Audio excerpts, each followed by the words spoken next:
Entendes o que estás lendo? O podcast que te leva através das páginas da Bíblia. Livro por livro. Capítulo por capítulo. Uma exposição bíblica emocionante. Aperte os cintos e embarque comigo nesta viagem.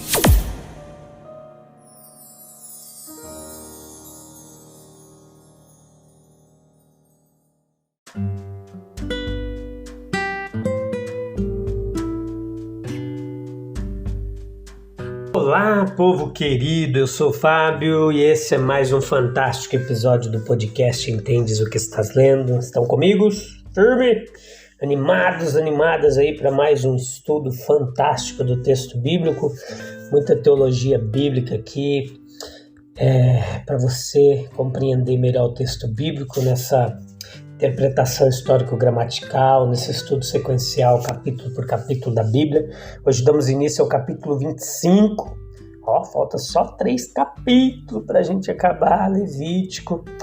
Apesar que tem 25, tem 4 episódios, 26 mais 4 episódios.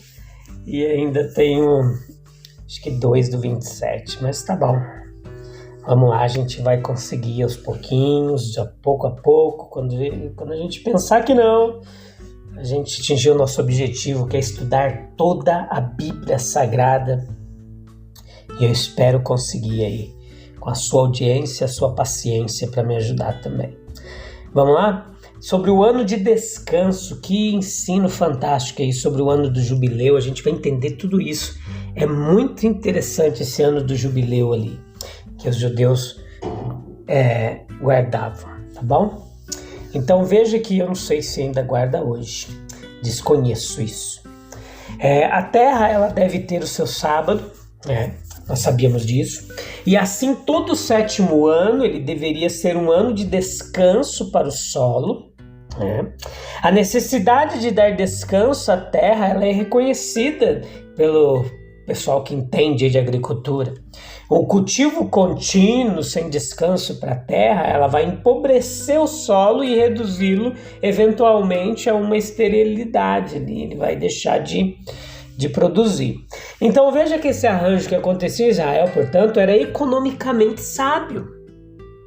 Mas o sábado dos campos tinha uma base mais ampla do que meramente uma base natural. Pois se o 4º mandamento ali realmente implica que o povo chamado do seu próprio trabalho para fazer a obra de Deus no dia de Deus pertence a ele, portanto, entenda, tem a obrigação de obedecer a esse chamado da mesma forma que a reivindicação de que a terra deveria descansar. E isto proclama a mensagem de que a terra é do Senhor. O que foi reivindicado em Canaã é apenas parte de uma reivindicação ainda mais ampla, pois o Senhor do Senhor é a terra e toda a sua plenitude, o mundo e todos os que nele habitam, pois ele a fundou sobre os mares e a estabeleceu sobre as correntes das águas. Isso diz lá Salmo 24 primeiro. Na exigência de um sábado de descanso para a terra, ele assim marca a terra como sua. O povo, por necessidade, ele deu maior atenção à criação e ao cuidado do gado. A população ela se tornaria cada vez mais humana e todo o país iria lucrar com isso. Em países pastoris, como em tempos remotos aí do que hoje, onde havia muitos pastores, diferente da nossa realidade hoje, havia necessariamente mais tempo para meditação e para um pensamento reflexivo. Olha só, a vida pastoral ela é do interesse da reflexão. Portanto, nós vemos no ano sabático a condição fornecida para maior consideração e maior reflexão. Se compararmos a condição intelectual vazia dos trabalhadores agrícolas, pois oprimidos por um trabalho incessante, eles não têm esse tempo para refletir, enquanto que o pastor de ovelhas, lembra que Davi era um poeta? Ele tem um humor mais pensativo, mais poético, e isso frequentemente é encontrado entre os pastores. E também nós não teremos dificuldade em reconhecer a grande importância de um ano de descanso. Então, quando descansava da agricultura, normalmente focava na criação do gado, das ovelhas. Então, isso foi um belo exercício para a fé nacional, pois os homens naturalmente perguntavam, olha o versículo 20, o que devemos comer no 7º ano se não estamos plantando? No versículo 21 diz, como que o Senhor respondendo, e a isso o Senhor respondeu, então darei minha bênção sobre ti no 6º ano e dará fruto por 3 anos.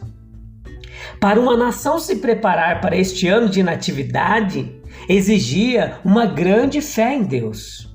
O 6º ano foi um ano de grandes expectativas. Eles esperavam que Deus providenciasse o próximo ano de descanso e assim eles foram atraídos para um exercício de fé e esperança de uma descrição muito mais lucrativa.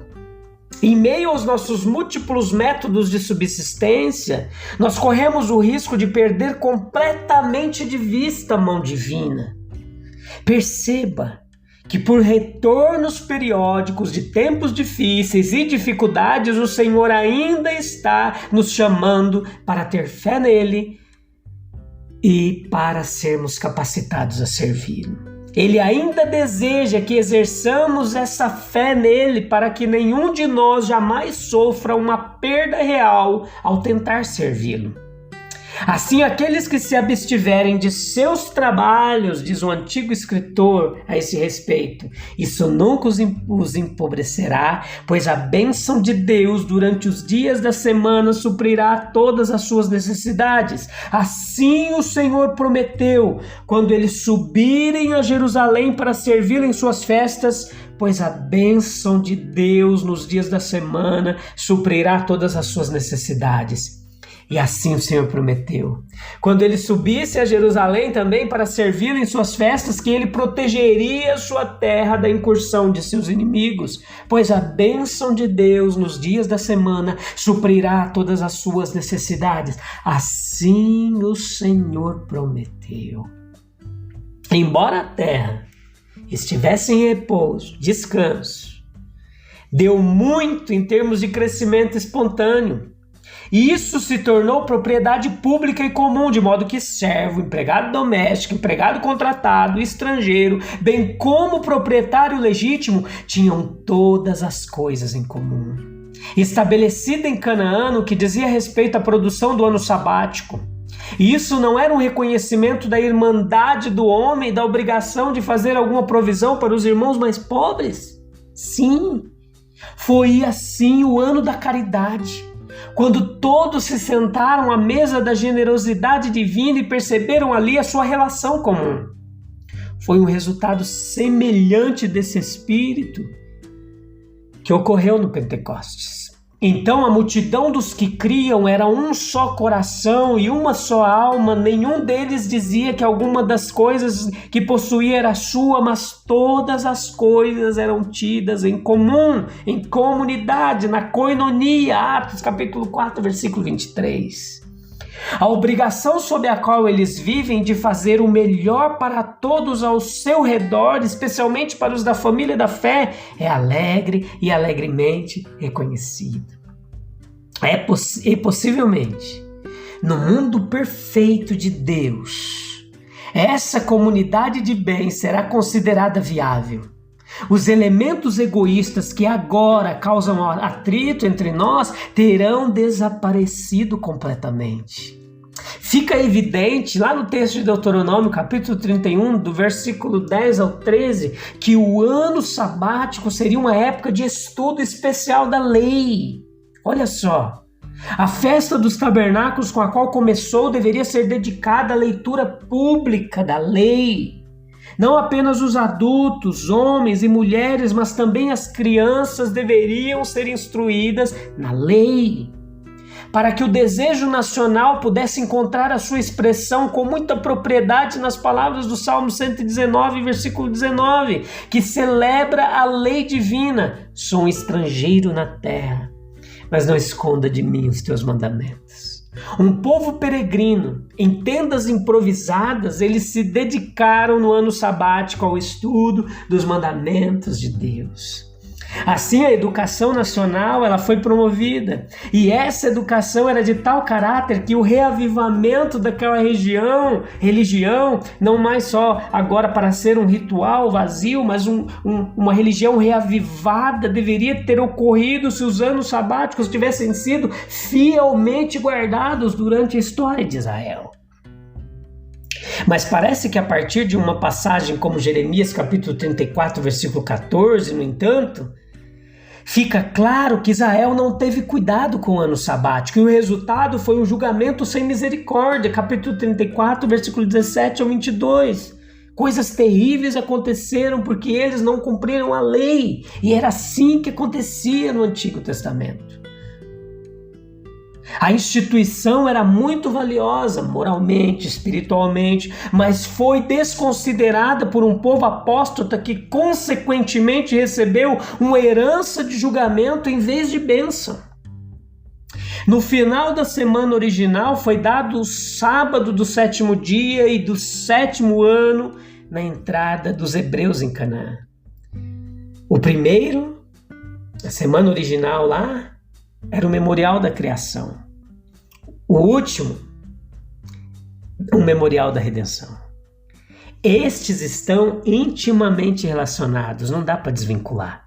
Existem correspondências aí, ligações entre a velha criação e a nova criação, a criação material e a criação espiritual. O grande efeito da redenção será a constituição de uma nova criação.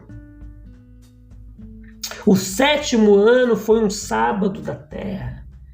Então o solo permaneceu sem cultivo. Em outros anos era costume semear grão após a festa da colheita e as videiras eram podadas na primavera.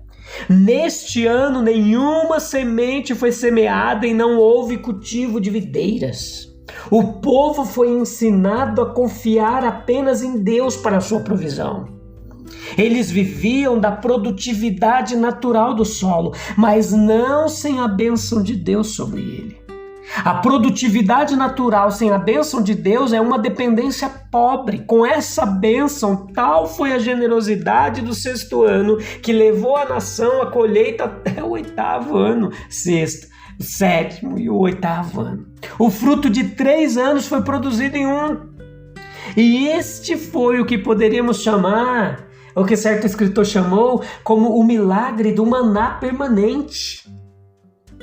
E que resposta podem dar aqueles que condenaram Moisés, disseram que ele era um impostor, alguns tempos antes disso aqui? Nenhum homem sensato teria feito uma lei como essa, a menos que agisse sob a direção divina. No 6º ano seriam refutadas suas pretensões. O povo foi ensinado a esperar em Deus e cada recorrência do ano sabático os lembrava do período anterior à entrada do pecado, no qual a terra de sua força natural produzia abundância. Nele também eles anteciparam o período em que, por meio da redenção da terra, por meio da redenção do Evangelho, a maldição será retirada da terra. E os homens serão libertados do fardo do trabalho relacionado à maldição. A terra é do Senhor. Nessa lei ele afirmou seu direito como proprietário de impor condições a seu povo quando lhes deu a posse de Canaã. Todos os dons de Deus, meus queridos, carregam condições, e isso deve ser lembrado. O fruto que veio espontaneamente foi de graça para os pobres, de graça para o estrangeiro, de graça para o gado, de graça até mesmo para o animal selvagem. Que lição de generosidade, de espírito público, de bondade para com os animais. Considere aqui também a filosofia divina dos direitos de propriedade. Observe também que a resolução da igreja cristã primitiva de ter todas as coisas em comum não era sem precedentes. Veja Atos capítulo 2, versículo 44. Além disso, à luz desse precedente, nós podemos discernir o seu propósito e aprender que quando o Espírito for derramado sobre toda a carne, da qual o derramamento de Pentecoste foi apenas uma parcela, a consumação será feliz e completa. A alimentação conjunta do gado e dos animais selvagens aponta para a universalidade das bênçãos do Evangelho. A alimentação conjunta do estrangeiro e do pobre hebreu na posse do rico expõe a essência do Evangelho. Essas coisas serão completamente realizadas no reino milenial e no mundo celestial.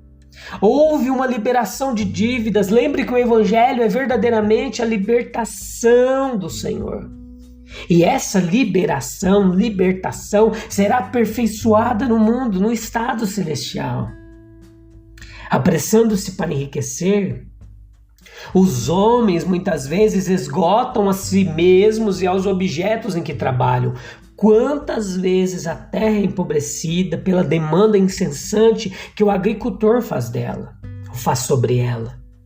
Deus exigia que a rica terra que ele deu a Israel não se tornasse infértil pelo uso incorreto. Ele deseja que usemos com prudência como aqueles que esperam as coisas que ele coloca em nosso poder.